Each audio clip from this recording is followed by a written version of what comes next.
Picture a campsite, one of the standard issue kinds replicated in national forests and parks around the country. In a lot of ways, it's the quintessential American image, the kind of image you'd find on a postage stamp or in an ad for a new Made in the USA truck, or maybe even in your favorite Brady Bunch episode. In so many ways, these sites represent our collective values. After all, these campgrounds exist because of good national policy, good government, real bedrock stuff. At the particular site I have in mind, there's a little gravel pull-off for a vehicle and a bare pad just large enough for a 4-person tent. Off to the side, a picnic table cozies up to a well-used fire ring lined with blackened stones. Maybe you've slept at sites like this. Perhaps you and your kids have roasted marshmallows in that fire ring, feeling the chipped paint of the picnic table on your bare legs as you stretch toasting sticks into the embers, liking the way the soles of your shoes heated up on the rocks. Even if you haven't actually done this, I bet you can still imagine it. Why? Because it is a deeply American scene. Go West young man meets wholesome family togetherness, complete with hot dogs and Jiffy Pop. Now imagine the force required to cleave that land, to strike a fissure between that picnic table and fire ring. One moment the two objects sit side by side, just a few feet separating them. The next moment, the fire ring and everything to the east of it drops 20 feet.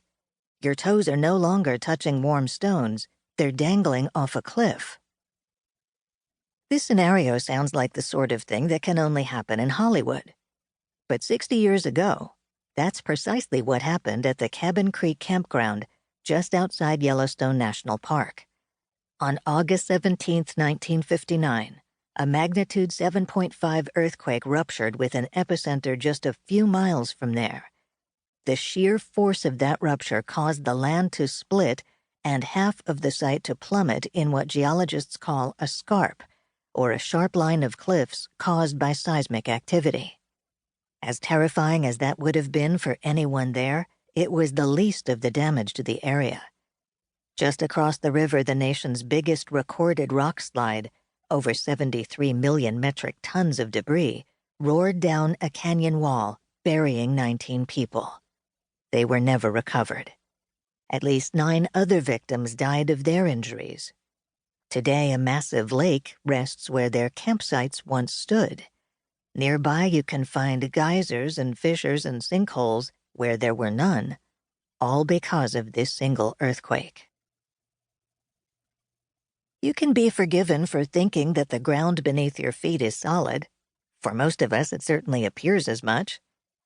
When I was 7, I ran away with my mother's formal silverware, wrongly thinking there was a utensil shortage in China. Because I knew that the shortest distance between 2 points was a straight line, I also took my dad's shovel, figuring I could dig my way there in a couple of days. I lasted about an hour before I hit the dense clay that makes up so much of the Mississippi River corridor. To my scrawny arms, it was impenetrable. I assumed everything below it was equally unyielding, and so I returned home defeated before anyone had even noticed that the silver and I were missing. If basic earth science had been covered in my first-grade curriculum, I'd like to think I wouldn't have bothered with the shovel.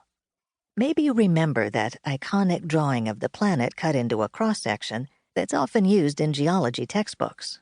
I always think it looks like a peach. Thin outer skin, flesh that's not quite solid or liquid, a tidy pit. That outer layer, insofar as the planet is concerned, is called the crust. This is a misleading term. It's actually made up of a bunch of jagged pieces known as plates.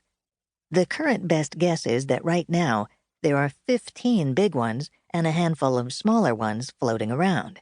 The thicker and less dense ones are known as continental plates, the heavier ones are oceanic. We'll talk more about each in the next chapter. What's important to know now is that these plates, which are forever in motion themselves, also bear the scars of billions of years of upheaval and trauma on this planet. For instance, beginning near Lake Superior, there's a 1,000-mile forked crack down the center of this country known as the Mid-Continent Rift. One tine of this crack snakes down to Oklahoma. The other works its way clear to Alabama. This rift exists because about 1 billion years ago, the continent began to break apart. Scientists aren't sure why the rift began to form, though they think it might have been because of volcanic activity below it. Even more puzzling to them is why we're still in one piece. A similar rift threading through East Africa appears to be succeeding in ripping that continent in two.